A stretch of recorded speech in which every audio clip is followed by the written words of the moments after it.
So good afternoon, everyone. This one is better. So my name is Thomas Kaberi. I'm managing partner at Optimal Consulting. We are a people and business development firm. First of all, I'd like to thank you all for staying this long and having a panel right after lunch, or the second one after lunch is a challenge.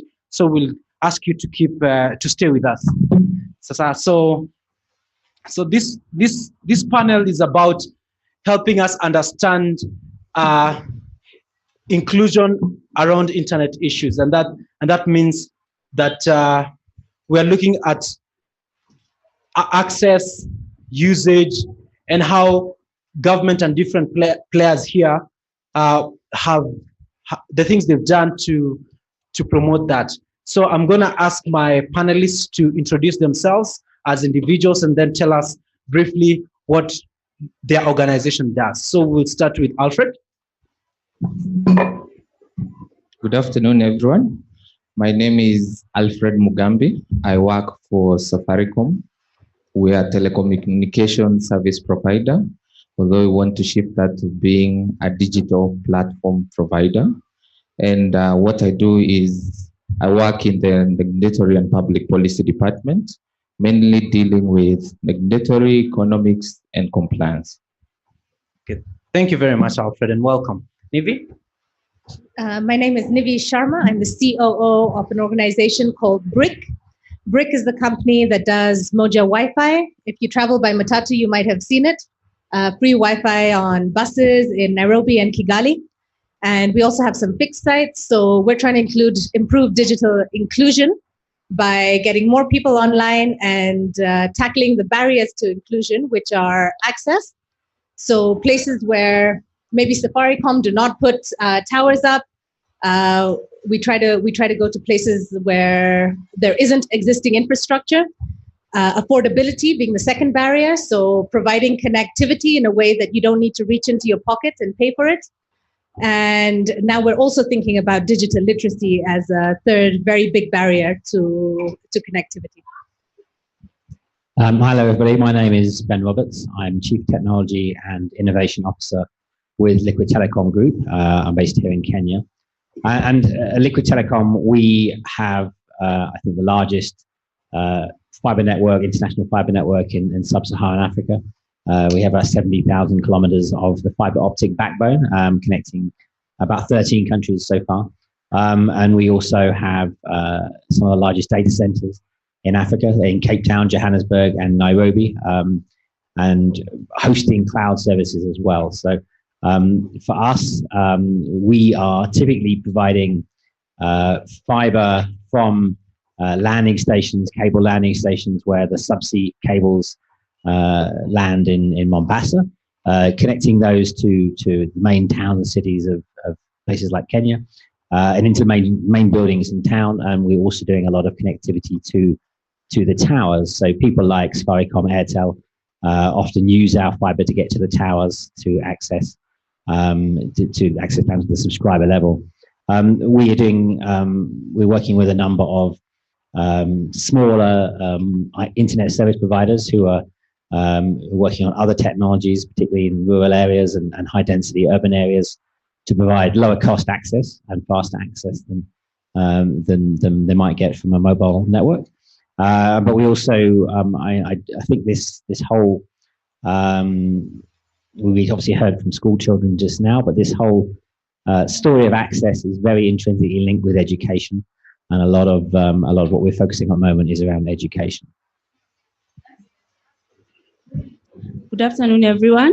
My name is Josephine Miliza, and I am the Africa Regional Coordinator for APC, which is Association of Progressive Communication, hosted by Internet. Currently, we are running a project that is supporting local access networks. So these are bottom-up models, commonly known as community networks. We are supporting 12 community networks, 4 in Africa, 4 in Asia, and 4 in Latin America.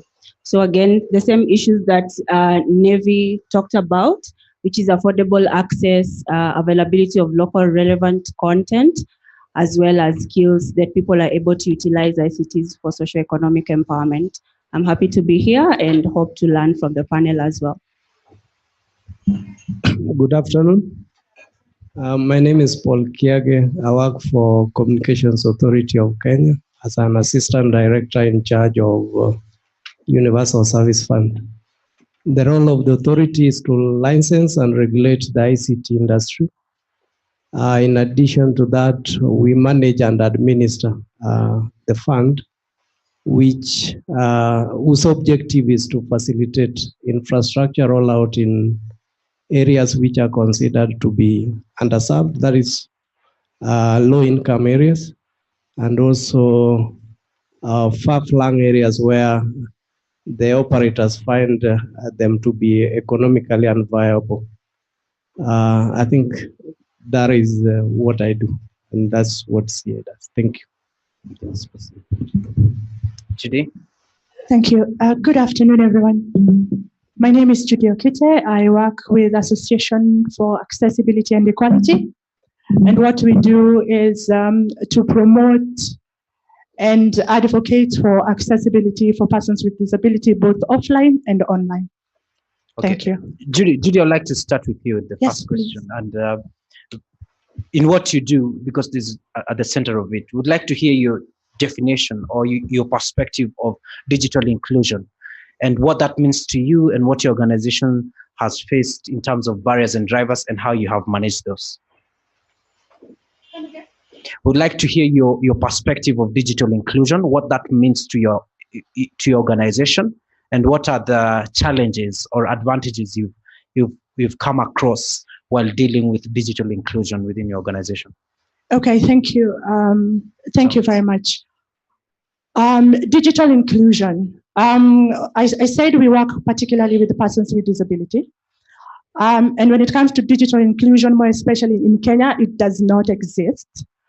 Yesterday, I was in another side meeting that was organized by CPESA. Mm-hmm. And most of the people that we had there were persons with disability and those representing organizations for persons with disability.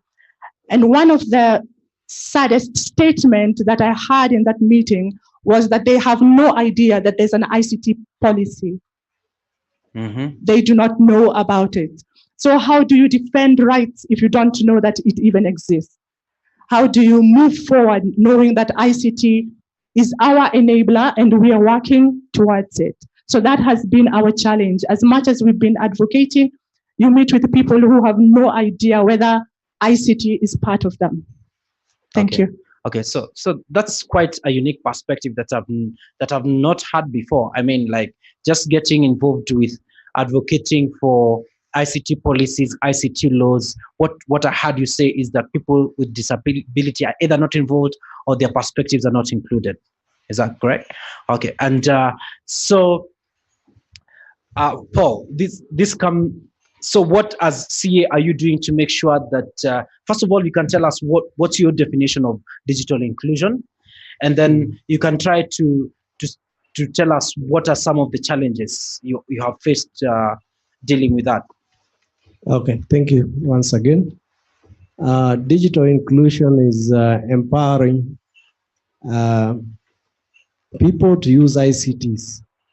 And when I say people, it means all, that is persons with disabilities, women and girls, youth and children, including people who are in rural areas and low-income areas of Kenya. Did you say what we have done? Yes, what have you done? What are some of the achievements you've had, and what are the challenges that you faced? Okay, thank you. I started by saying that we manage and administer the Universal Service Fund. So through that, what we have done to operationalize the fund, we undertook a study in 2016 to identify where are these people who don't have access to ICTs. And the study established that there are 348 sub-locations within the country which had 0% coverage of voice services. In addition to that, The study also identified a capacity gap among the young people, and therefore recommended 2 projects, one of which is closing the gaps in areas which did not have access to voice services, and also taking connectivity to the marginalized populations. In terms of achievements, out of the 48 sublocations, 78 has already been closed. That is about 22% of what the study established is already closed. So we are left with about 78, yes, 78%. In terms of the educational broadband connectivity projects, that 8,000 plus, I think to be exact is 8,500 secondary schools, of which the project has already connected 896 secondary schools to broadband across the 47 counties. In terms of challenges, I think that was your other questions. The challenges, one of which is insecurity in the northeastern region. You put up those infrastructure, and then Al-Shabaab blow them up. So that's one of challenge.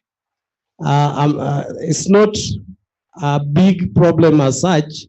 I can say it is a problem, but not very significant because a few of those sites have been brought down. In terms of taking those infrastructure into those far-flung areas, there are also communal conflict. One community saying it should be on our side. It should be on our side, or the county government to get the rent, or the communities to be the beneficiary of the rent. We've also faced challenges of slow implementation, some of which come from statutory bodies like Kenya Civil Aviation Authority, and NEMA must approve these sites before they are put up. So that slows down the implementation.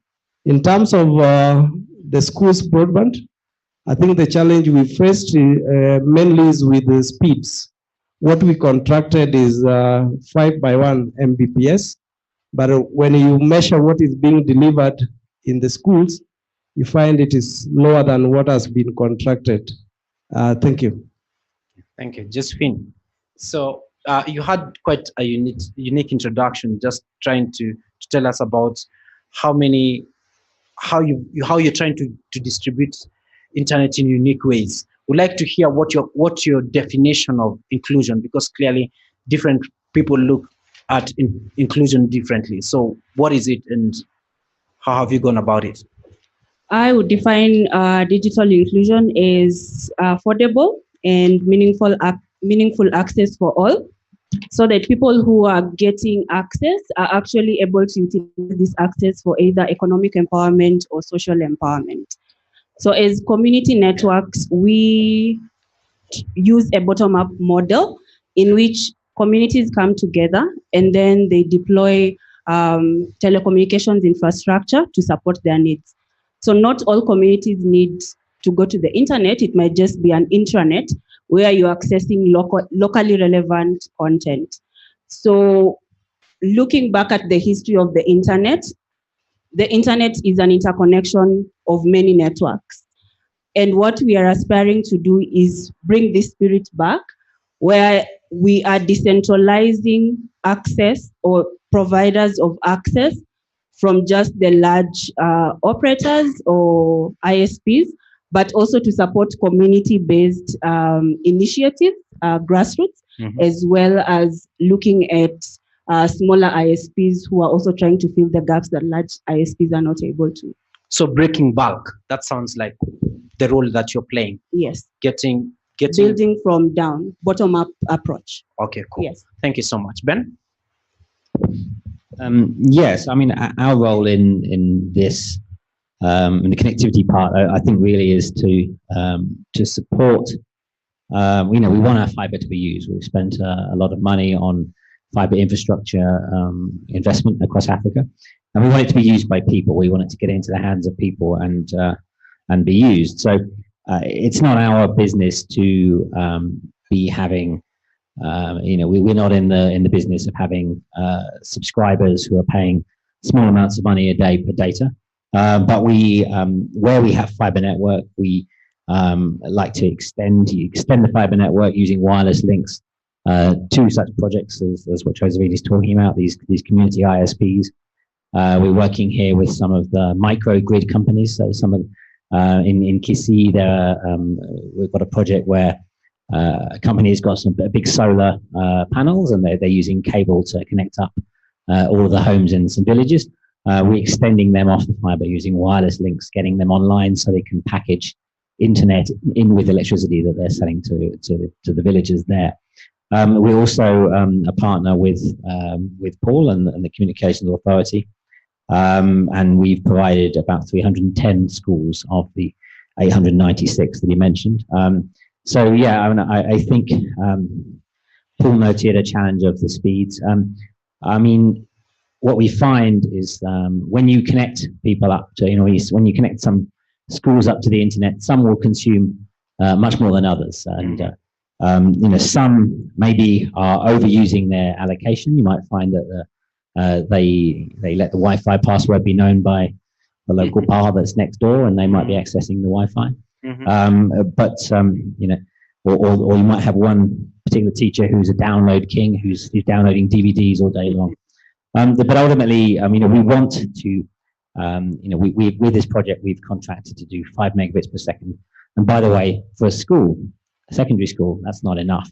If you're using, if you're secondary school and you're using internet for full process of education, using it in all the classrooms, teaching children using YouTube videos to tell them about deserts when you're studying deserts, and showing them physics experiments when you're talking about physics. If you're using that bandwidth in the process of education, you need a lot more. So how much? For schools, some of the schools we have connected are 1,800, 1,900 pupils, boys or girls. If you just had all the classrooms connected up and all the teachers were conducting lessons on the internet, I reckon 100 would be what you'd need. If, as this young lady who was here earlier requested, if the children are allowed to take their mobile phones and devices and tablets into school, you'd need a heck of a lot more. So you'd probably need double 5 times that if the children were accessing the internet from their mobile phones. And there is a digital divide here as well, because we find that the private schools of Kenya, pretty much children in private schools, are often allowed to have many devices, phones, PlayStations, Xboxes, whatever it is they take. But in the public schools, almost none of them are allowing any devices at all, even for children that are boarding. So you might find that there's a computer lab which is sometimes locked, but the children are not able to access the internet at their convenience. So yeah, these are some of the challenges.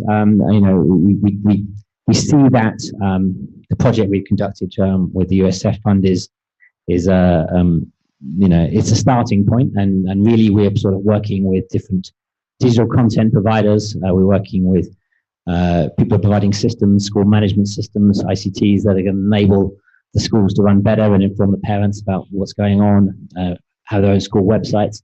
These sort of things we see will grow the bandwidth, and we want to, we have fiber optic infrastructure. We want to extend that to all of the 8,500 secondary schools and the 30,000 or so primary schools as well in Kenya. So that's what we'd like to see. But it's early days, and we do have a bit of work to get the right formula, and there's a knowledge and skills gap as well. Yeah, sounds like knowledge and skills, content, and the young people are really at the center of your focus, and working with last mile distributors to get to package internet for their end users, like the guys in Kisii who are doing electricity, and they bundle that with internet and getting there. I think that's a nice way to try and address the inclusion point. Thank you so much, Ben. Nivi? Like I said, we need to really think about affordable access, digital access in these 3 maybe 4 or 5 big buckets, but the first one is the infrastructure access. So again, as an example, my brother here from Safaricom or any of the large mobile network operators, when they look at a very remote part of Kenya, sparsely populated, low income, and they think, well, should we put a $200,000 state-of-the-art mobile tower up here to provide 4G connectivity? And often the answer is no, because we won't get a return on investment. We're a for-profit company, and that's not how business works. And so BRIC, at the last Mobile World Congress, we released a press release about what we've been working on in terms of innovation in that space. And the answer to, I think, infrastructure access is innovation, innovation, innovation. And, we know from experience that small players are good at this. We can put up a tower for $20,000 and provide 4G LTE connectivity to a small population and not require them to have any income or monetary buy-in to support that in a sustainable way. So there's a technology innovation and there's a business model innovation that provides infrastructure access to places that otherwise don't have that. Then the second big bucket, like I said, is affordability. And again, that's a business model question, not a technology company. If all we're doing is providing business models where we're saying to the end user, reach into your pocket, take out money, buy a scratch card, and then you have airtime to buy data bundles, there has to be an alternative. And BRIC's alternative is the Moja platform, where users can pay for connectivity using their time and attention. And especially when you think of that part of the population that's underemployed, unemployed, they're willing to be able to do that. And often it's a question about privacy and data. We're thinking about how to do this, and we're so far been able to do this without collecting any PII, personally identifiable information. So no phone number, no email address, no name, no gender, no age, and so on. And I think there's something to be said about that. I don't think there's anyone who's seen an Instagram advert or a Facebook advert that really hits the nail on the head, and you feel good about that. You kind of always feel a little weird about finding an advert that's too relevant to your personal needs. And so, but there is pushback on that front as well. And then, as I said, the third barrier to digital inclusion is digital literacy. So, as Ben is talking about, the internet is the biggest, largest, greatest network of knowledge and information in the world. Why a young person wants to wait till 21 to have that at the tip of his fingers, I don't know. But I really believe that this should be our next leapfrog over the West. Like, this is where we should be using the internet to learn, to grow, to promote our businesses, to share ideas, rather than spend time on memes and sports betting and pornography and gambling and lolcats videos. The West has wasted a whole generation doing that. And we have the opportunity to introduce the internet to young people, to the youth, in a way that, in the spirit of which the internet was created. When the internet was created by a group of people, it was for research only. And you had to sign a pledge saying that I will not use this for commercial reasons. I will not use this to sell products. And now that's all it is, unfortunately. But the internet was created to share ideas, to share research, to share education tools. And I think we can go back to that space with when we think of digital inclusion in Kenya, that it can be digital, and connectivity and digital access can be done in a meaningful way to promote and unlock opportunities and potential to people that are otherwise untapped. Thank you so much, Nivi. Alfred? Okay, I think the way I look at digital inclusion is access and usage, but mostly moving the conversation away from access. It's not about getting you connected, putting that device on your hand. It's what are the use cases? As Safaricom, we believe in the power of technology to transform lives. So what we're trying to move this conversation to is, how do you use the internet and that technology to be able to build something meaningful for your life beyond just getting information. Because if you look at usage, it's predominantly consumer-based within the African context. And we're trying to push this to, you can use this to be able to tell your stories. You can use this to be able to connect yourself to customers even beyond the Kenyan context. So it goes beyond just connectivity. And in terms of getting this digital inclusion, some of the things we've done is, for instance, we have MTIBA, which is an app that you can be able to use to get health updates.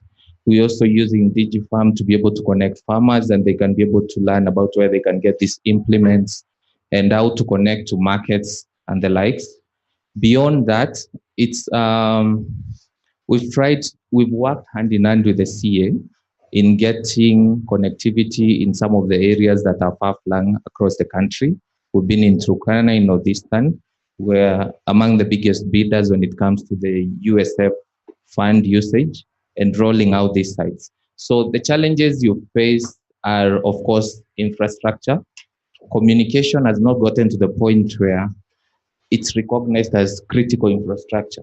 So you have to get all these stakeholders, including the users, to appreciate the value of that tower, the value of preserving this technology, the value of not cutting that fiber duct.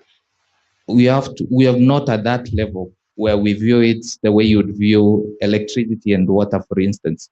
So I feel it's about time we transform that conversation to that value, so that we can be able to then transform more and more lives and be able to tell the Kenyan story, be able to connect the Kenyan users. Okay, thank you so much. So when the panelists are talking, I just had a couple of keywords that sort of like wrap up the different perspectives of what inclusion is. For some people, it's the involvement to shape the conversation around usage. For other people, is about distribution and locations. I've heard Nivi and Ben say that they've even have had to look at their business models and how they deal with partners to get internet closer in the hands of people. I've had Alfred saying that it's really about what you do with it. So as far as they're concerned, that's what access is. And Paul obviously is about getting the economic value as a nation out of the distribution of internet. So I'm going to shoot a couple of specific questions to different people here, and I'm going to start with Paul.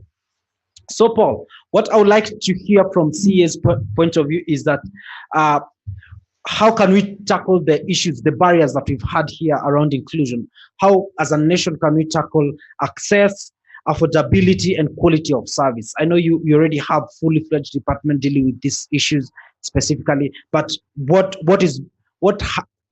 more can be done in terms of addressing those gaps that we've had the various panelists speak about?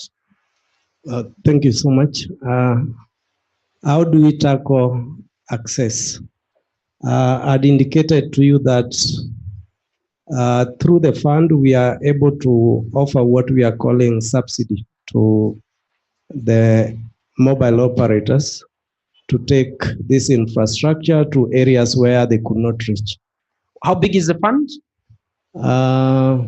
In terms of the number, like how much? The number collected, the amount collected? Yes. About 9 billion Kenya shillings. Every year or throughout the period? Throughout the period, okay, including some subsidy amount that the authority contributed towards the kitty. Okay. So we use that amount to, through competitive bidding, to identify who are these contractors who can take this infrastructure to the areas which did not have access. So that's one way of enhancing access. And then we've also partnered with a number of government agencies to enhance access, particularly in the Kenya National Library outlets throughout the country, where the authority has equipped all the libraries in Kenya. There are over 60 of them in the country, with computers and softwares, particularly for PWDs, to enable them interact with the ICTs. We've also partnered with the KICD, Kenya Institute of Curriculum Development, to digitize the KCSE curriculum in Kenya to enhance curriculum access to the children in school. And I think through the connectivity, we are also able to deliver broadband to a number of schools in Kenya. I think that's one way you've asked access. We talked about affordability. Then affordability, we've licensed many players in the industry, and through competition, the prices are able to come down so that the people are able to use these facilities. In terms of quality of service, we've developed guidelines on QoS, particularly for both voice and data services. And so we measure a number of parameters or KPIs, which includes jitters, latency, among others, to just ensure that what your bought is what you are able to get. Thank you. Okay, so thank you very much. So the next question goes to, if we split between Josephine and Judy, and we can start with Judy to talk about, and you can pick up from what Paul has said, that they've used part of the universal fund to enhance access, especially to people living with disability. Want to know how has that been felt? How would you like to feel that a bit more if it's not being felt? But again, so what can be done to promote internet access to people living with disability? All right, thank you very much. I appreciate the effort of Communication Authority to have a few laboratories for persons with disability in particular places. There was a lab that was set up in Thika School for the Blind. That was in 2009. Last year, we were doing a research that is soon coming out. And what we found there is that they were not installed the necessary software, and there was no personnel who are trained to teach those who are there. So there has not been follow-up. And the same case with Machakos teachers training.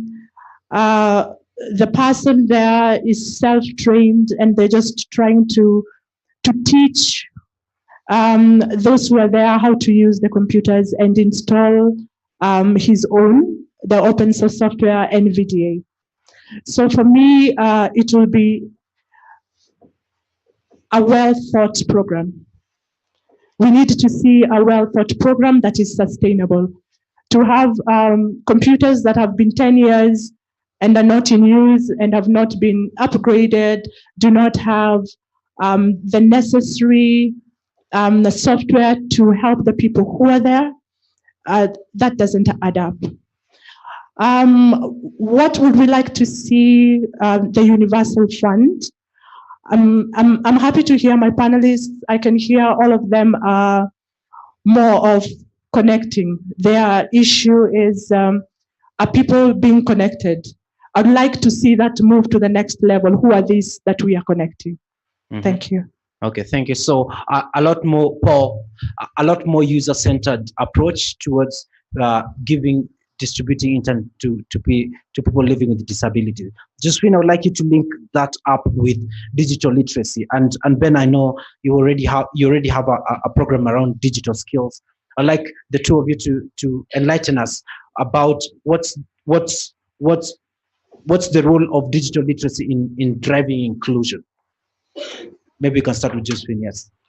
Okay, so from my background, we have been trying to set up a community network in Nairobi, Kibera, since 2016.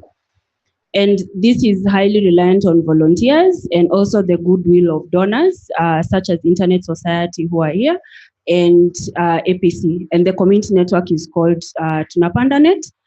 And we are working towards connecting schools to access internet.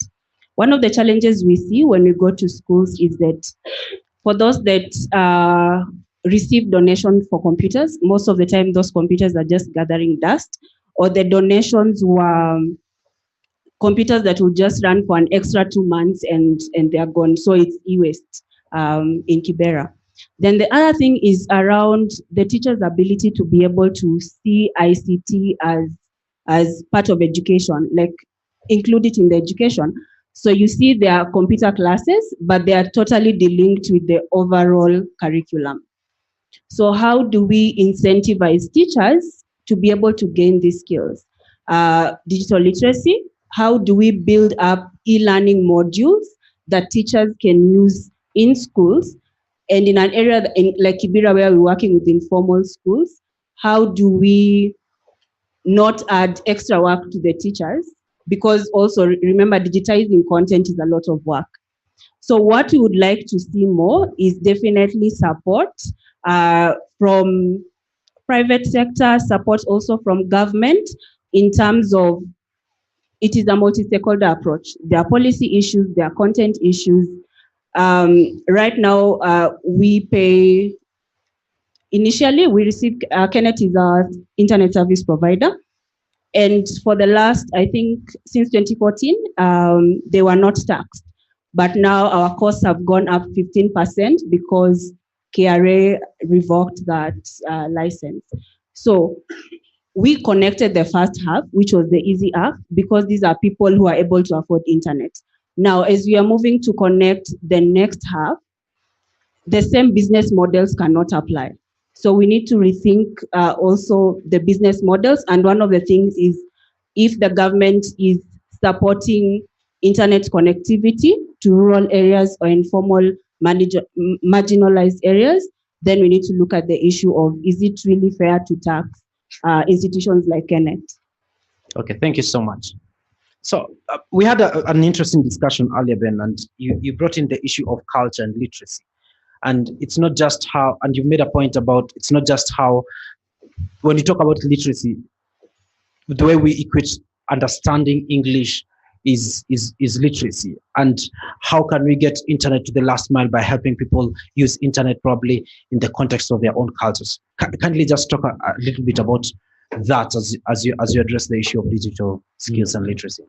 Yeah, exactly that. So when we look at internet content, a large amount of the internet content globally is in the English language, which is, good for Kenya, with English being one of the official languages. But then when we get down to the second official language of Kenya, which is Kiswahili, considerably a lot less content on the internet in Kiswahili. And then we start getting down to the other mother tongues, and really we find virtually no content at all in the most commonly spoken languages of Kenya, other than English and Kiswahili. So if you're in rural areas, you might find that you might have very little content that is of actually relevant to you. I think some of the things that like what Safaricom is doing with DigiFarm and stuff, making content that is there to address the needs of farmers, which is, one of the biggest livelihoods of people in rural areas, is an important piece. But really, when it comes down to, there's a huge barrier around, relevance of content and this, digital literacy and what we're calling more advanced digital skills. And then somebody who's tweeting here was talking about,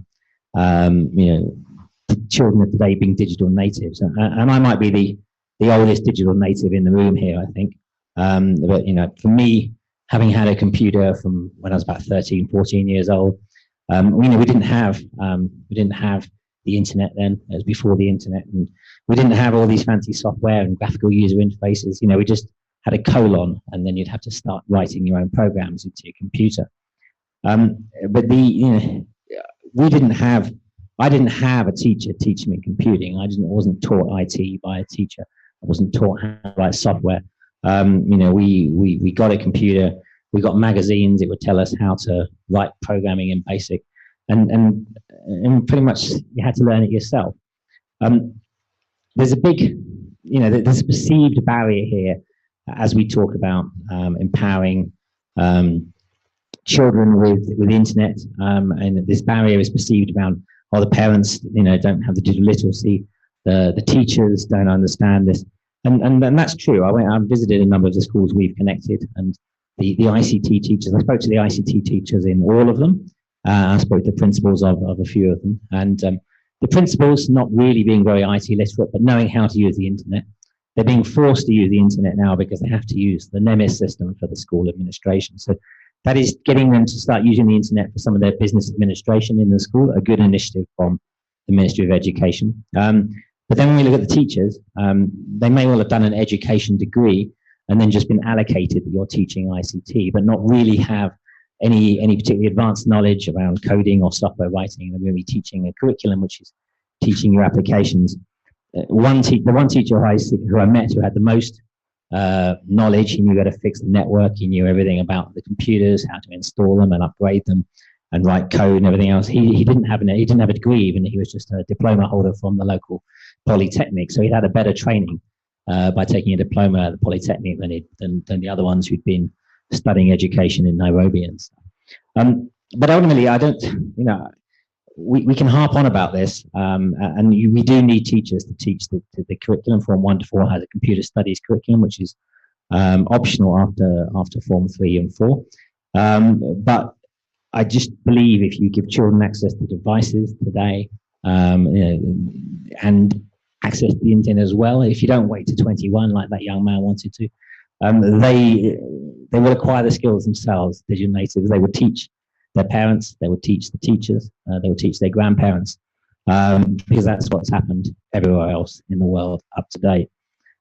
So then when it comes to really using the power of the internet and cloud, a big push for us is around what we're calling 21st century skills. So we've put our own e-learning platform in to teach more advanced computing skills about cloud computing, Internet of Things, artificial intelligence, machine learning, and even computer game development. I think there's a reason for doing that, just because of, when I started programming when I was 14, 15, and we were writing computer games. And I think it's a big piece of development, and particularly with young people to write your own games is much more relevant than writing an app for something that doesn't necessarily make much sense.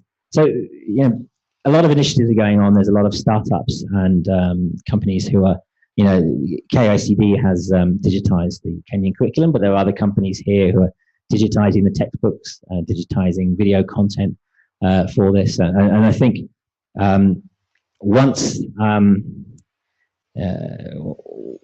these things get going and they're known that they're there and people know where to access them, it will start having a relevant effect on growing the skills of the nation.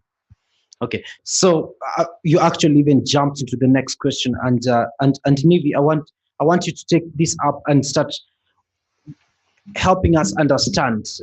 And Alfred, I'll also like you to jump in.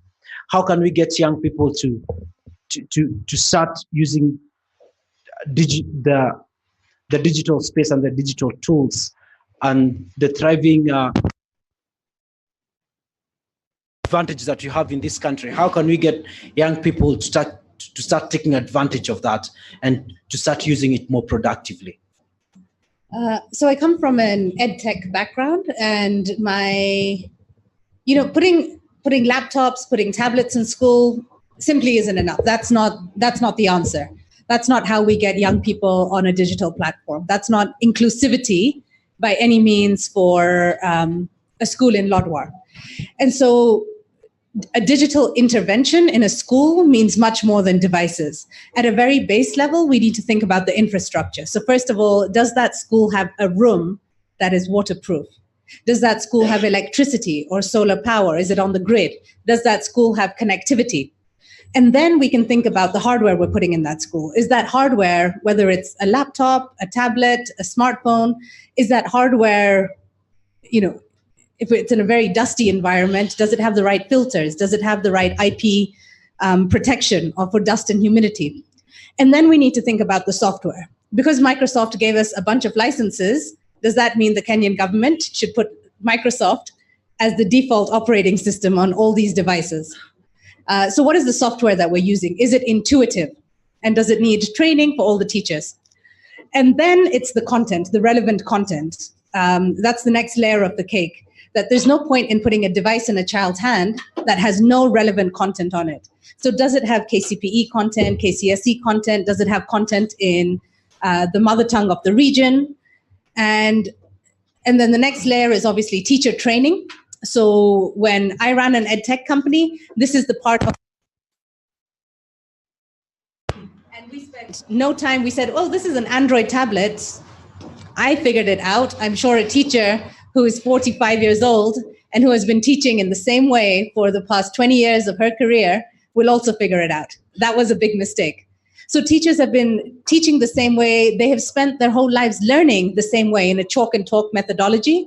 So now how to incorporate ICT into their teaching and learning, that requires training. It takes a lot of time and effort and mentorship and support for that teacher. And then there's IT support. So if something goes wrong with your devices and you're a teacher in Norway, you call the IT support at your school. The schools that we have worked with do not have an IT support department in those schools. So what is the support mechanism for when technology fails, and it does fail? And then the last part of the puzzle that I think is often overlooked is the monitoring and evaluation, which is, does this work? Does this combination of this hardware, this software, this content, this teacher training, does it improve student performance? Does it improve their critical thinking? Does it improve their cognitive thinking skills? Does it improve their ability to look and solve the problems in the world around them, which is the main aim of education? So only when we get to that point and we're really doing a good monitoring and evaluation and gathering data is when we'll be able to make data-driven decision-making at a policy level. That's when we can write policy about how to introduce technology to the youth. And so we can't copy and paste from a school in Manchester because we're not in Manchester. The infrastructure realities are different here. The schooling system is different here. The teacher digital literacy is different here. We've got to do our localized monitoring and evaluation and see what's on the ground, what works, what doesn't work. So Alfred, as you answer that, I would like you to talk about, you mentioned that Safaricom is going towards becoming a provider to a platform. I'd like to hear what you're already thinking, or what you're already doing in terms of, once you become a platform, how do you expect that people or young people will utilize that platform to better their lives? Thank you. And maybe I can start by saying what we've learned through our Blaze program, which is basically young people below the years of 26 years. We are able to get them excited about what they want to do and how they can use technology to be able to build up on what interests them. The mistake we make is thinking that we know what the young people need without speaking to them. I think you need to get to their level, get to understand what it is, what problems do they need to solve. Don't define their path. And I think this is where the power of technology comes in. If it's that school in Lodo, what are these students passionate about? Maybe someone is passionate about sports. We've had one of our athletes who learned a sport through YouTube. So it's not about just putting that textbook on an iPad and giving the student, oh, now you can be able to revise online, you can read this book without having a physical copy. It's about the curriculum moving to competency-based. What do you need to survive in the future, rather than digitizing what we have existing?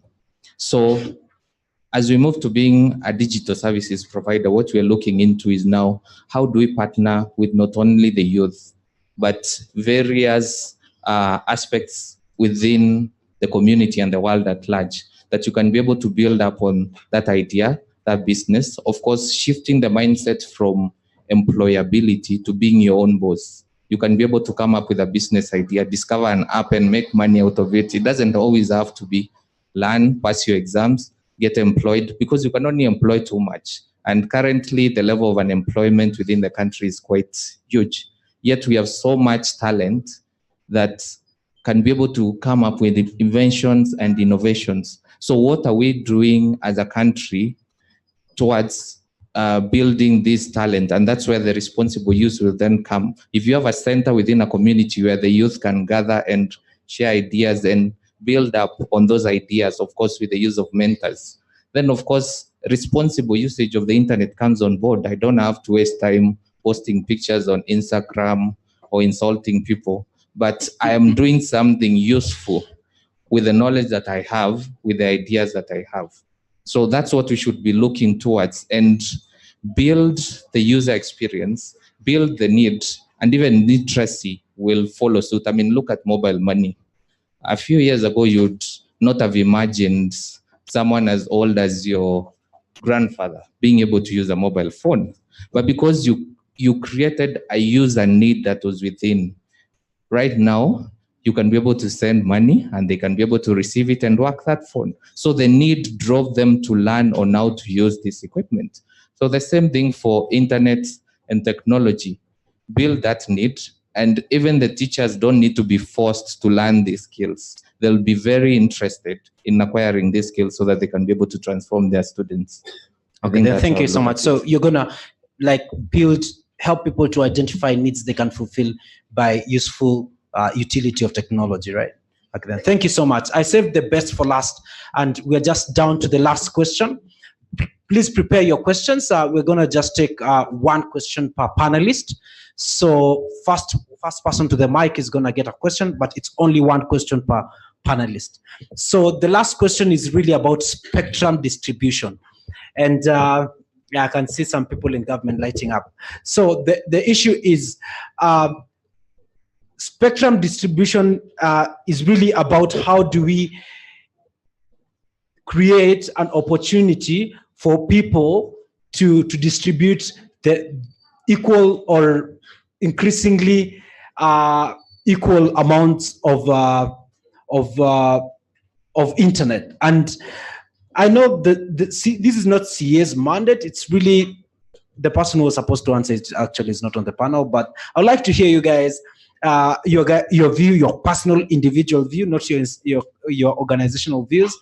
And I would like us to have a chat about that. So at Safaricom, Alfred, what has been your experience with acquiring spectrum and utilizing it? What I can say is, first of all, you have to comprehend that spectrum is a finite resource and that has to be put to the best use. And so when it comes to allocation, it's more of who is better placed to put it to the best use to serve individuals. But even beyond that is solutions and what we can use this spectrum. For instance, I know the CA is reserved a certain portion of spectrum that they can use in schools to be able to power education and curriculum. So when it comes to spectrum, currently the process as is, I wouldn't say that it's not working.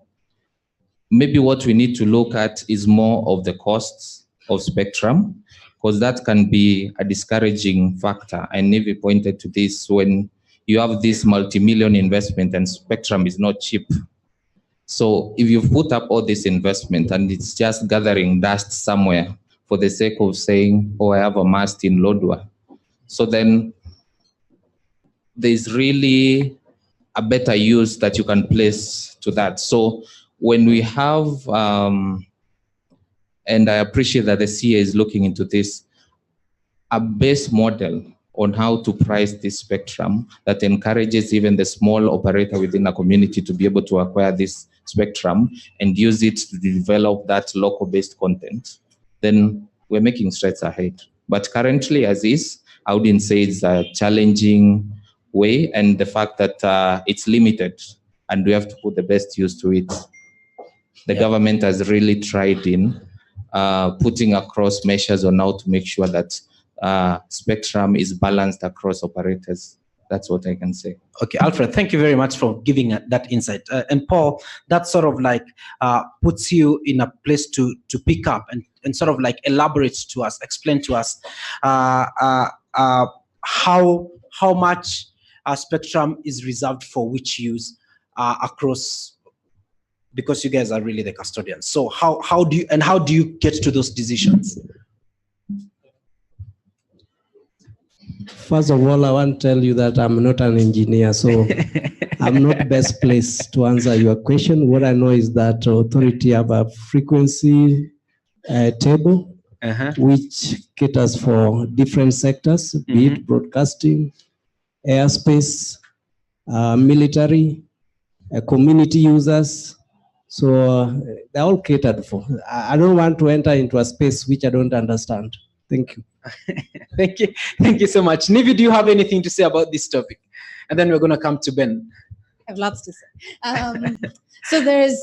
So currently, if you look at research, so there's a really good website, researchictafrica.com, and it's a South African research company. And they've shown that the number one way to improve last mile connectivity, so all those unconnected areas of the country, the number one way to improve last mile connectivity in a country is to open up policy around spectrum allocation. And the two ways that, I personally, again, I'm not an expert in this, but the two ways that I know of that are really progressive in spectrum allocation is to make it regional and dynamic. So one, by regional, I mean that right now, if Safaricom buys spectrum, they've got that spectrum for the whole country. It's a national spectrum that they own. Whereas, we could easily identify it by county. So if Safaricom are not using that spectrum in Lodwar, maybe another small player can go ahead and buy it. So that's one way. And then the other way is to make spectrum dynamic, spectrum allocation. So currently it's some of the ways that spectrum is allocated. I don't think this is how we do it in Kenya, is auction. So the biggest bidder gets the spectrum, which seems fair. But often that means that the big boys, the people with the biggest pockets, buy spectrum, they sit on it, they don't use it. And so that blocks out the small players, the innovators who can provide connectivity in hard to reach places. So dynamic spectrum allocation means if you don't use it, you lose it. Someone else can then apply for it. And it can be sold. So if Safaricom knows that, yes, we've got this 700 megahertz spectrum, we're not using it in these counties. Brick, you go ahead and use it here. Airtel, you go ahead and use it there. Telcom, you go ahead and use it there. And then we're all kind of hitting the markets that we're interested in. But right now, it's difficult for small players to enter the market in anything that's not unlicensed spectrum. So Wi-Fi is unlicensed spectrum. Anyone in this room can make their phone a Wi-Fi hotspot. They don't need a license from the Communications Authority to do so. Wi-Fi is unlicensed. But from our users, we keep getting, okay, now I've left this matatu, I've left this barbershop. How do I stay connected? How do I finish my job application? How do I finish that online course I was doing? And for that, we really need to open up our ability to provide 4G connectivity to people who cannot afford it in the conventional markets. Okay. Ben, you're the Chief Technical Officer, so you've got technical in your title. I would like you to help us understand the various types of spectrum and the emerging big word white spaces. Please help us to understand that and how anybody in this country or in this region might want to use that to distribute internet. Yeah, so I am an engineer and I'm also a businessman. Really, the allocation of spectrum is something that regulators in Africa do extremely well. They keep the tables of things. It's a technical task. They have good engineers, and they do that. That's good. But really, it's the way it's sold and costed. So regulators are very successful, and here in Kenya is no exception of raising a lot of money. So the Communication Authority send about $50 million back to Treasury each year. And they're very successful, and it's a good revenue generator for the country. But spectrum, essentially, the pricing that's set, the pricing of spectrum is set in such a way. So to defend the big boys hoarding spectrum, we have paid a lot of money for this. So we don't want to give it away. But when spectrum is allocated, there's competition here in Kenya. Quite a lot of operators have got different bands of spectrum. Safaricom, Airtel, Telcom having some of the GSM frequencies, other ones having, we have WiMAX frequencies. And, as you come to Nairobi or Mombasa or Kisumu, you'll find a multitude of operators operating different types of network, operating different types of packages and services, competing with each other on different types of data products. And you find quite a heavy usage of that spectrum that's been allocated. Some has been allocated to companies which are dormant or dead and no longer in existence, but they are there, and maybe that isn't cleaned up fast enough. But then when you get to rural areas, you might find that there'll be one or none operators, but there might just be one or maybe two. They're there. Airtel are not very well spread over the country. And that, unfortunately, the price of the data bundle, the megabyte, is something that is set by the economics of the price of the spectrum and the price of the towers that Nivi was talking about. That is what sets the economic pricing.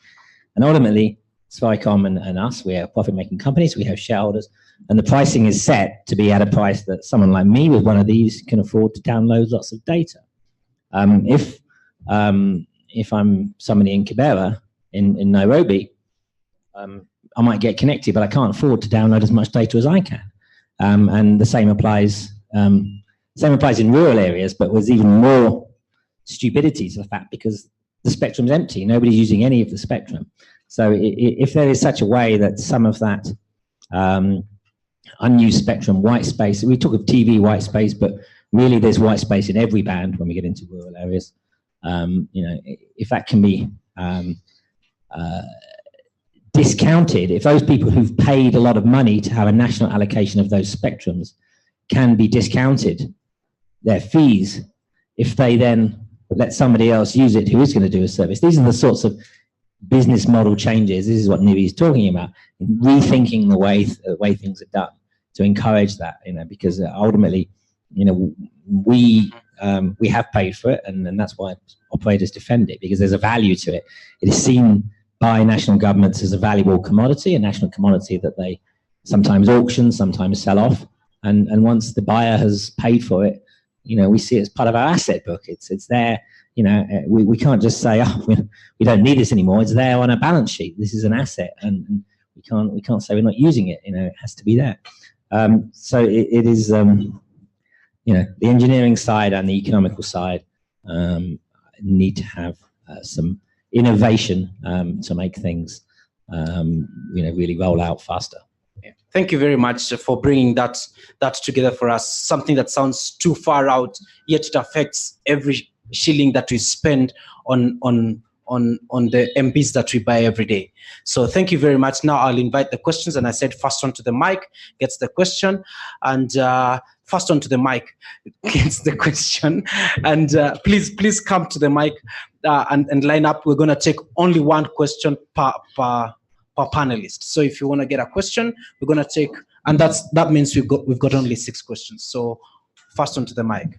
Let's go. Just say your name and the person. If you're directing the question, please name the person you're directing the question to, and quickly just make it as brief as possible. Okay.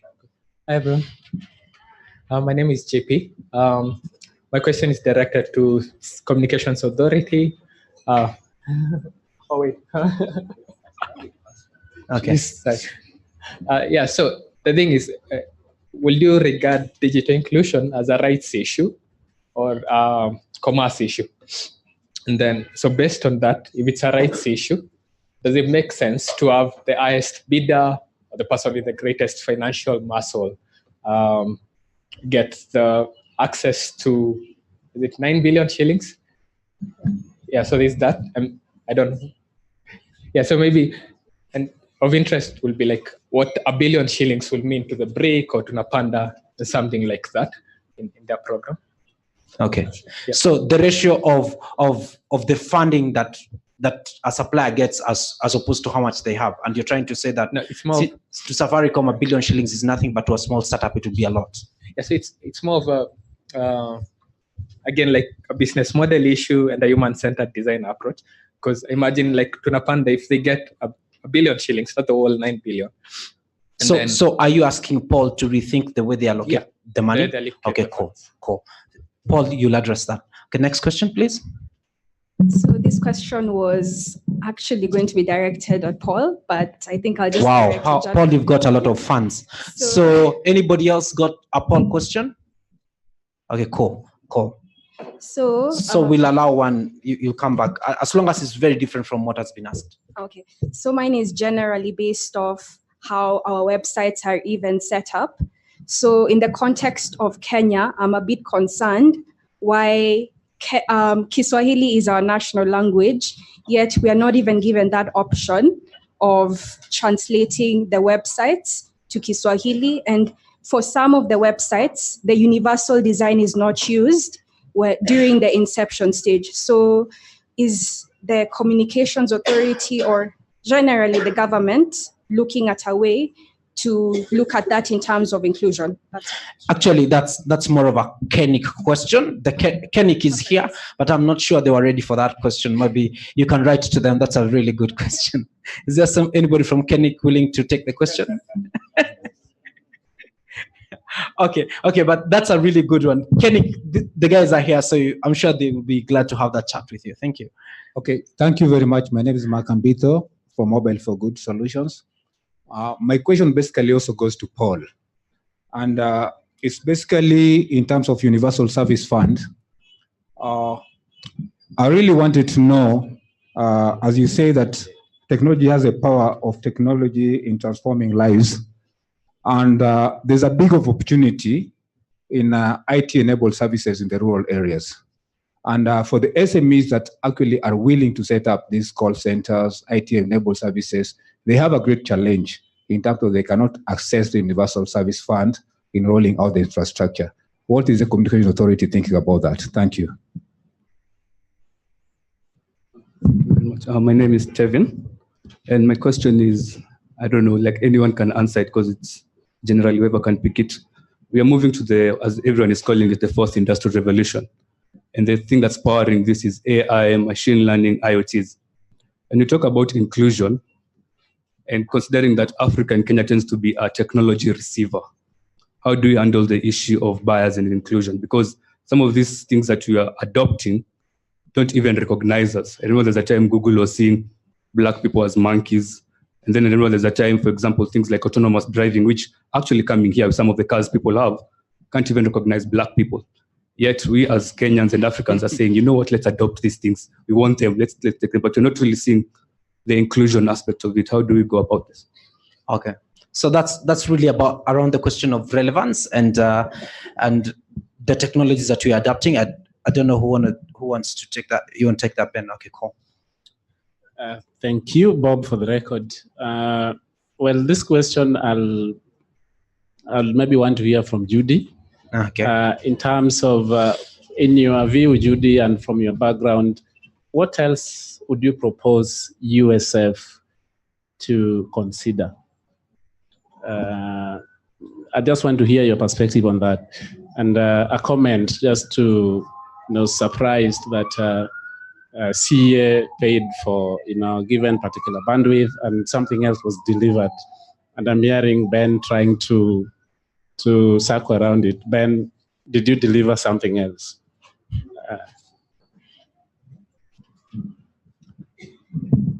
Good afternoon. Oh my, people are sleeping.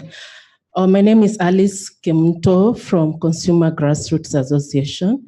And I don't know who's going to take up the question or just throw it. Oh, no throwing, I'll just say it. Okay, now we've talked so much about young people. And we tend to forget that these young people have parents, and especially the mothers. And these are a strong support system for these young people if we want them to succeed in what they are doing in the digital world. What plans do you have to ensure that our illiterate mothers, and especially in Kenya, we have 52% who are women. Out of those women, 80% have phones, yes, but only 20% are connected to internet, as in they can use the internet services. You might be asking, where did I get this information from? I had an opportunity to go to Niger to represent civil societies from Kenya in FCFTA forum. And I learned it with shock that only 20% of women are connected to internet. And yet they're the best people who are actively in SMEs, and our young people should be learning from them on how even to do business. Then how do we help them to take their business into these platforms that even our young people can learn from them, because we cannot live as if that generation is not existing. So I think it's important for us to get to know what are the plans that you have towards that. Okay, then thank you very much. We'll just take one question per person. In fact, that question brings up something we should have covered. We talked about access a lot, and as I was doing the research around this topic, the numbers vary a lot. Some people say it's 43 million Kenyans, others is 18, 12, 8 million, others 8 million. She said only 20% of Kenyan women have access to internet. I would like to hear what are the different methods that arrive at these numbers, and how do we figure out which is the accurate one? Ali, you want to help with that question?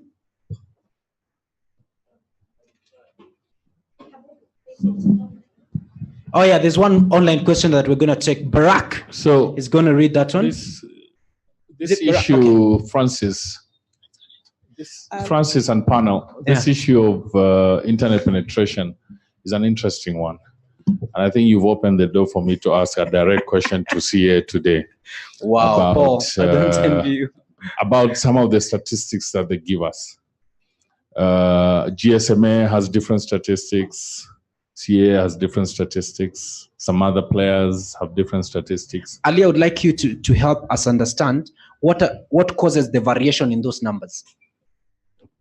I think people interpret statistics differently. For example, CA would say that 2 SIM cards make 2 people. Instead of, if I have 2 SIM cards, it means I am 2 persons instead of 1. For example, replication. Yeah, I mean, counting. Yet they have the point of truth is an identification, which they have taken the telcos to task about in terms of that. So, for example, I've asked severally, why do we have 106% internet penetration, which we know is not true, but it is in the CA statistics. So if we have that global number, possibly not correct, how do we get to number of women? Considering today also, and I'm not sure whether I'm saying this on a light note or from a reality perspective, there's men, there's women, there's gays, there's LGBTs, there's, so how do you even drill down to that level if we can't get the global number correct? I think we need statistics, and data is a very critical point, and we don't seem to actually get it right in Africa. So as a business person, I want to invest in connectivity, or I want to invest in something that has to do with accessibility to the internet. Which data do I trust? Do I trust the data from my brother Robert from Liquid? Do I trust the data from the Communications Authority? Do I trust the data from ITU? Do I trust the data from GSMA? Or do I trust the data from Safaricom? Are you seeing the conundrum that we are facing? Yeah. Yet, the truth, the actual truth should actually come from the CA or organizations of that sort, because they don't really have any axe to grind, if you get what I mean from a commercial perspective. Okay. I think what you brought up is a very important question, is a very important issue that we must address. that we must ask ourselves how we are basing these statistics. And I honestly think that, I mean, yes, we keep on bashing the Communications Authority, but guess what? The Communications Authority does a stellar job in many areas.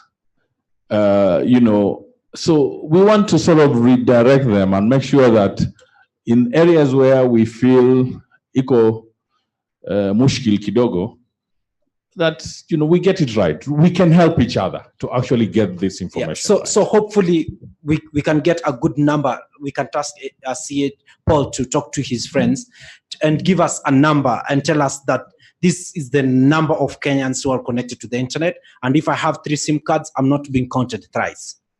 Because when you say 106%, it implies that that's happening. So, Thomas, just one last thing before I hand over please, because I think the most important thing, maybe as an outcome of this conversation, it would be a good idea to start getting sort of query the basis of some of the statistics coming from CA, because that's our truth. At the CA, that's our truth. We must be able to trust that. So what are the bases? Are those bases, do they need to be upgraded? Yeah, it looks like Paul is ready to say something. I don't know whether it's the answer or a promise of the answer.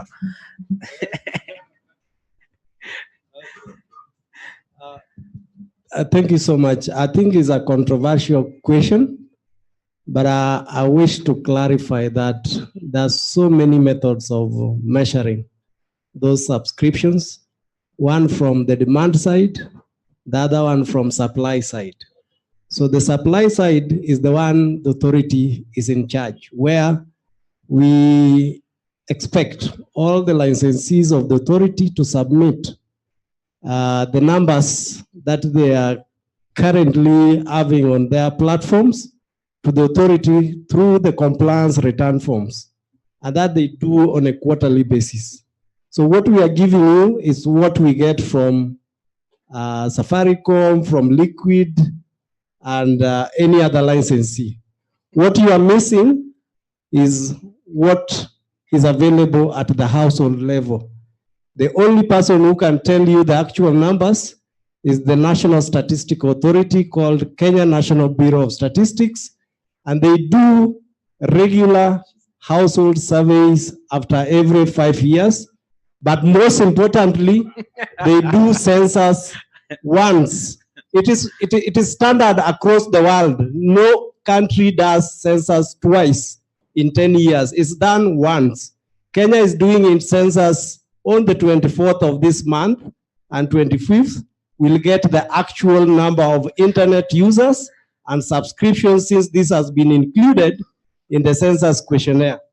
On the supply side, when it comes to the numbers of the subscriptions, yes, you have 3 or 4 SIM cards, and we arrived at a coefficient of 1.3 on average. So that number has given us a certain penetration levels, be they mobile, internet, or broadband. And for this forum, I think it was on internet and broadband. So when it comes to the actual number of users of internet in Kenya, currently standing at 36 million, the number of subscriptions of internet, subscriptions is different from users. Maybe you need to make distinction of that. So subscriptions is higher at 46 million, of which I think 21.8 are on broadband. And how do you measure broadband? Those who are on speeds more than 2 Mbps. So that is the basic definition that we are currently using in Kenya based on the national broadband strategy. So it is complex. I know you will not agree with me, but census is done once in 10 years. So we'll get the actual numbers at the end of census. Periodically, We've tried to update the sector statistics on a quarterly basis, which we disseminate to all the public and any other users. And that's the critique we've been getting from KIGF. Thank you. Okay, then thank you so much. So we will indulge later. I think let's do this at the fireside chat. Paul will welcome you to the fireside so that we have more time to interrogate this. Ben is just about to give his perspective, but there are people following this conversation remotely, and a couple of questions have been floated. We'd like to take them, please. Okay, thank you. We have two questions online, and one, Beryl gives her kudos to BRCK, saying that they're doing a good job in ensuring digital inclusion. To the questions, Kelvin Karaoke says affordability is a key issue in digital inclusion. What is Safaricom doing to make the expensive Safaricom home fiber affordable to the common Mwananchi? This is directed to Alfred. And then another question is, how safe is the Moja Wi-Fi considering the risks associated with open or free Wi-Fi? That's it from the online. So Nivi and Alfred, you've got yours. Okay. Did you get that one? Okay, cool. Ben. Yeah, I did want to add a bit of context to this thing about the statistics. So the CA write to us every quarter and ask us how many subscribers we have, and we answer. And then they add them up and they use this factor, this 1.3, to calculate a number. Ultimately, we do have data privacy considerations. So the CA are not allowed to and would not ask us for a list of all the names and ID numbers of our subscribers. They do ask us to use ID to verify our subscribers, but they're not allowed to come and ask us for the names of all our subscribers and their ID numbers, because that's private information of our customers. But government does own the database of ID numbers and has in that database some idea whether you're a man, a woman, a child, your age, etc., etc. I think it probably is possible if you were to put in place the necessary legal framework and the necessary technology framework that we could share it. If we were to, use something like a blockchain to share the information of the government database versus the subscriber database without necessarily the government giving me all the information about the ID numbers and me giving me the government all my information about my subscribers. So it is doable, but the legal framework isn't there yet. But I think it's something that we as operators should the CA are our partners as well as our regulators. We could work on that. And the question about there's a question about AI, machine learning, and Kenya being buyers of technology which didn't necessarily work for Africa. There was a comment here was I saying that AI models, facial recognition didn't work very well for dark-skinned faces. I think ultimately, it's like complaining that you bought a Ferrari from Italy and it didn't work on Kenyan roads. It is why did you buy the Ferrari from Italy? You can design AI machine learning models for recognizing Kenyan and African faces. You can create. If you look at image repositories like Shutterstock, there are very few African faces in those available for buying, for using marketing material. You can create material, you can create models, the technology is available to everybody. It is there, you can get onto a cloud platform and you can use very powerful computing for artificial intelligence machine learning. It is a question of the skills. You have to go and acquire the skills to be able to use those cloud platforms there, but it is very accessible and affordable to, once you've acquired the skills, to go and use the power of compute, particularly in cloud. You don't have to buy servers and software to get started. You can create and develop your own models in this and innovate in your own space, rather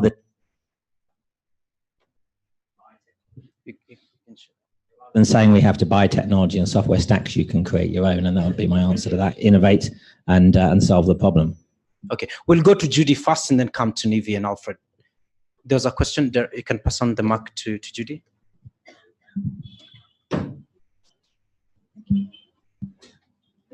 Thank you.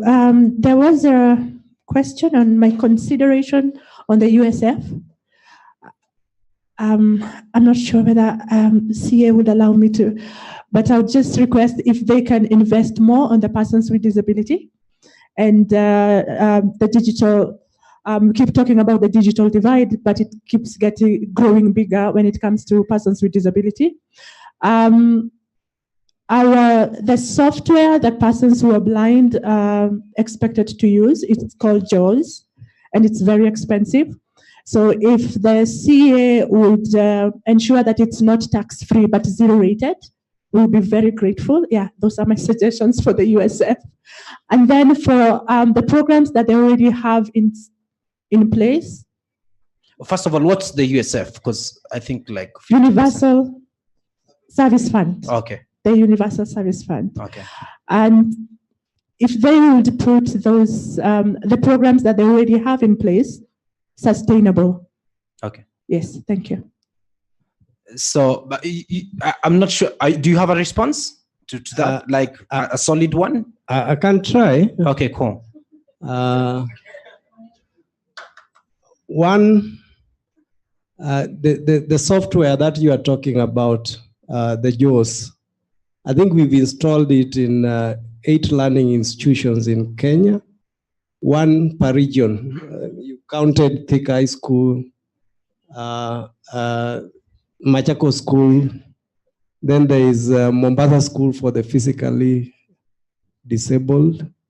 There is Reverend Muoro in Nyeri, Kibos in Kisumu, Joyland in Kisumu, Kuja School for the deaf. So quite a number. I think have already been supplied with those assistive devices, including the screen readers and the brailles. But as you say, maybe there is a need to ensure that these projects are more sustainable in the long run, rather than relying on, say, the fund supporting them for a period, then stopping. I think that's my take, but we could do a lot more, because we know there are even primary schools which are catering for PWDs in Kenya, so we could even go lower and support those schools in the country. We've also partnered with the National Council for Persons with Disabilities to create a portal which enable PWDs to access information, including advertisements for jobs and all this. So I think this is what the authority has done in the past, in addition to what we have done with the libraries, where we created platforms in each library where PWDs are able to access digital content. I was also make your closing remarks. You can start. Now, I was asked 2 questions which I'm yet to respond to. Yes. One was whether digital inclusion is a rights issue or a business model. When I began by defining what it is, I said it is empowering all through the use of ICTs. And I also mentioned segments of populations which are key, including PWDs, women and girls, youth and children, and marginalized populations. So to me, I think it is a rights issue, whereby we intend to take ICT services to the disadvantaged communities. That's one question which was asked by Chebi. He also asked why we are giving the highest bidder, the USF. It is not the case. The way it is designed is done through competitive tendering, where the lowest bidder is the one given, not the highest. So it is the reverse. I was also asked a question, what we are doing to ensure the small SMEs in rural areas can also access the Universal Service Fund. And one of the objectives of the fund is to support innovation and capacity building in ICTs. So I would encourage you, if you are an SME, to design an innovation and present it to us as a proposal. But the USF operational manual says that even though you are the inventor of that proposal, we'll still subject it to competitive tendering, only that you may get a bonus marks for coming up with the idea So not necessarily that the fund will be given to you. So bring up the proposal to USF. Ali had also asked which data to rely on. Is it ITU? It is CA? The ITU data comes from CA. So don't over rely on them. It's same as CA because it is us. Every country gives them data. So that's the data they share through comparative analysis across the world. I know it is expensive carrying out demand surveys, and that is maybe the reason why we are unable to give you that actual data every month. It is going to cost Kenya, I think, over 20 billion to conduct a census just once. So CA may not be able to generate this kind of money to do household surveys to give you accurate data quarterly. Thank you. Okay, thank you so much. So Josephine, you can. Was there a question to you? And as you make your closing remarks. Let's take the question on women. Yes. For me, I think it is more about the issue of relevance and content. We do not see there being a gap among like women using M-Pesa or Airtel or mobile money services, unless there's an issue of access to devices maybe. So there are several initiatives that are working towards building applications that are able to support women, entrepreneurs and SMEs. And in that, through the interaction with mobile or internet, they'll be able to support their children. Okay, great. So my closing remarks would be for us to create an enabling environment that supports a level playing ground for everyone. And let us simplify digital inclusion. Let us not talk about taking internet to people, but rather designing it with them, designing it for them, so that they are with them and for them and by them. Okay, thank you so much, Josephine. Yeah, I think in closing, I think this is actually a really important thing about relevant content and women being connected. If you look at the top 50 websites accessed by Kenyans, quite a number of them are gambling sites. There's a few pornography sites, and then there's some news and gossip and other things as well. But these are those ones that are sort of standing out are perhaps applications more used by men than women. We're yet to see, what is the popular application for that is being used by women. There are some good sites, however, but there are not as many that seem to be more male focused. I think this thing around creating applications and content that are relevant to the SME is really part of it. A lot of those SMEs, there's small businesses, the small shops and things being run by women. We are working on something with a technology from UK and USA, and we're working alongside Josephine and Tuna Panda as well to do this. I think what we're doing is having an application which allows you to create much more hyper-localized, websites for your business and advertise them. I think potentially this could be useful. It's early stages yet to see if it is going to have the effect, but something that is going to besides Facebook, which is not, it is a social media site. It's not for small businesses really. They need more applications which are going to be there to help you grow and grow your small business, run your small business, retain your customer base and make you more money. I think that makes a big difference in digital inclusion. Ultimately, this has to, we have to focus on applications which are going to increase prosperity. Okay, thank you so much. Nivi, you can take your question. We're going to come to you, Judy. You're going to close for us. As you talk about the security with Moja and how vulnerable are people while using the network, or safe? Yeah. How safe they? So like I said, the Moja network doesn't collect any PII. So when you connect to Moja Wi-Fi, we don't know your PII, just personally identifiable information. Yes. So we don't know your name. We don't know your phone number.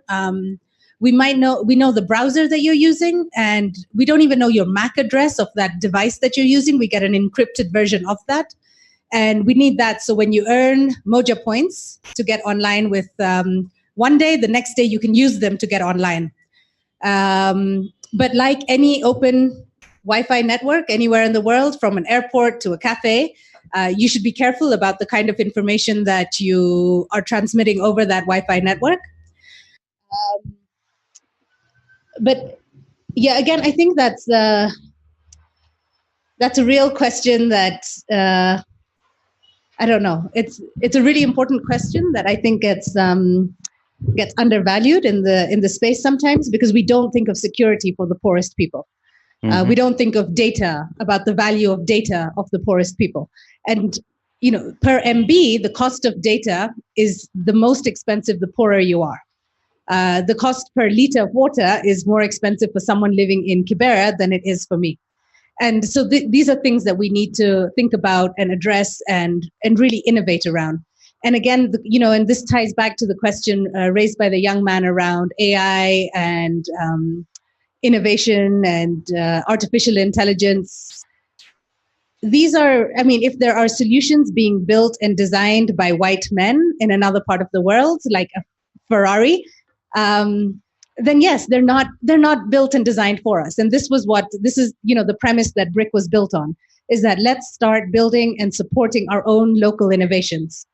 And often, we've put up 10 LTE towers in this country, 10 with the limited funding we have. But that is technology that is built by Kenyan engineers. And that is such a feat to be proud of. Instead, we get so much flack from the Kenyan media about the way that we're doing it and so on. We get praise from the international media and flack from the local media. So, we keep coming back to this problem of, if we do want more local innovations, if we do want to find solutions for us, by us, then we need to support those innovations. Not just the media, but the end consumers, but also companies. We can't allocate 100% of our budgets, of our tenders, of our government spending to export markets. We've got to secure at least 10-20% for local innovations, local companies, even if they're more expensive, and they are. It's much harder to produce and manufacture circuit boards in Kenya than it is in China. That's true.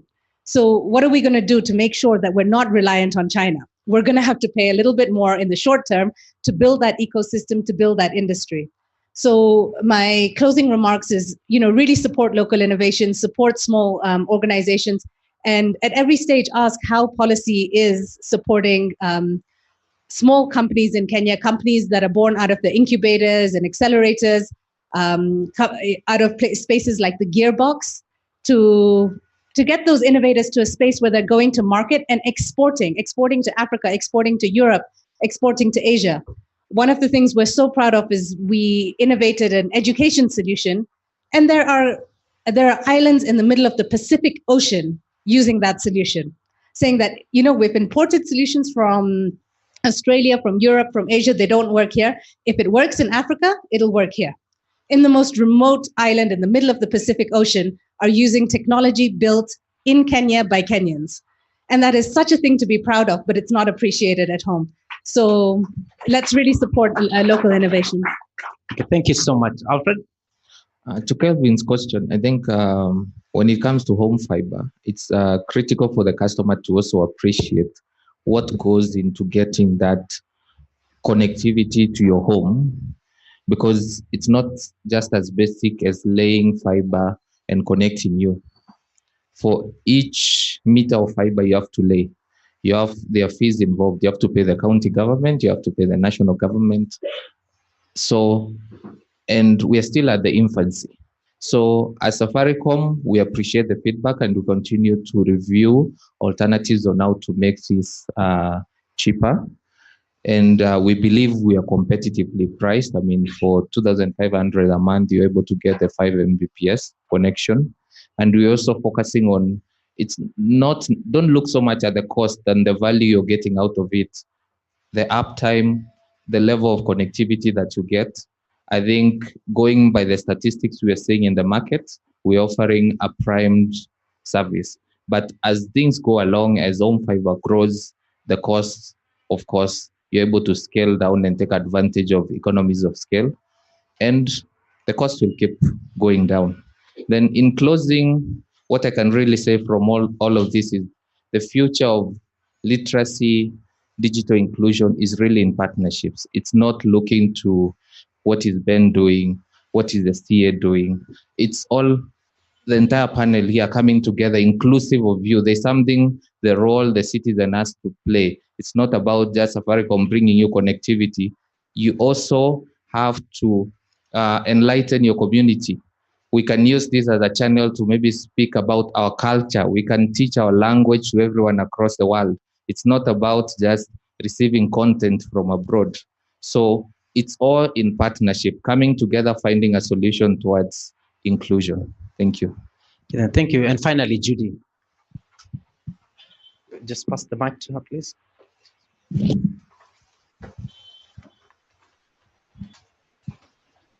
Thank you very much. At least we had an agreement that I will do this at the end, so that that's why we really did it at the end. That is why we really needed this at the end. Yes. Yes, and I promised him that I will say I am not sitting down here out of choice. It is because out of exclusion. Yes. If this is how bad our inclusion when it comes to the physical environment is, then I'm wondering how it is in our digital spaces. And so for me, it will be, unfortunately, in most cases, when we talk about persons with disability, it's more of a bashing, like, oh, please don't say that loudly. Yeah. But we are also part of this community. Unless you bring us on board, unless you bring the persons with disability on board into these discussions of ICT, then the digital divide is still growing bigger. I will just give an example. Yesterday, I was talking about how real accessibility is. A friend of mine who is blind had to apply for his new passport. So of course, the first phase, he has to do it online. So he needs help to do it online because the website is not accessible for him. And so I was telling him, for me, I can do it online very comfortably, but to come to present my papers at Nyayo House, I have 12 steps that I have to battle with. So for me, my closing remarks is that let this not end here. Whatever it is that we are doing, please think of that other person who is not able to do it as you can. For you, it's easy to get a mobile phone and it's working, and that is fine. For somebody else to get a mobile phone, they have to get a software to help them use that mobile phone. So what are you doing about that other person? Thank you very much. And thank you very much, Judy, Ben, Josephine, Paul, Alfred, and Nivi. Thank you very much for taking time and being patient even with the tough questions. And thank you for staying awake and listening to us. Thank you so much. And that's it for now. I'll take this back to Barack. Thank you very much. A round of applause to our moderator. It's been a long session, but very informative. Thank you very much, our panel. And we are going to have, we have something, Monica, we have something for our panelists.